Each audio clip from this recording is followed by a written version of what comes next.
আজ বিকেলবেলা অনেকদিন পর আমি ছাদে এলাম, আর ছাদে এসে একটা দারুণ জিনিস দেখলাম। তো চলো তোমরাও দেখো জিনিসটা কি।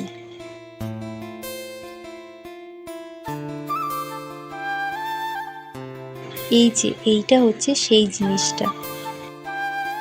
তো ভাবতেই পারিনি যে এই গাছটা হবে, কারণ আমি একটা এইটুকু ডাল কেটে বসিয়েছিলাম, তাও পাশের বাড়ির একটা দাদার মেয়ের কাছ থেকে নিয়ে।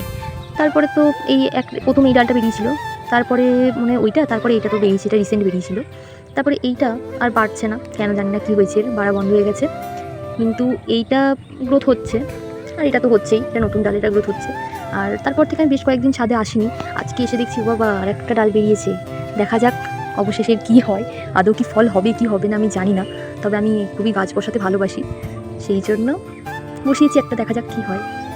তো তোমরা তো দেখতেই পেলে, আমি ওই ড্রাগন ফ্রুট গাছটার কথাই বলছিলাম। আর আজকের ওয়েদারটা কিন্তু খুব সুন্দর ছিল, খুব সুন্দর হাওয়াও দিচ্ছিল, আর অনেকদিন পর ছাদে এসেছি বলে খুব ভালোও লাগছিল। তাহলে আজকে ভিডিওটা এখানেই শেষ করছি, দেখা হবে অন্য কোনো একটি ভিডিওতে।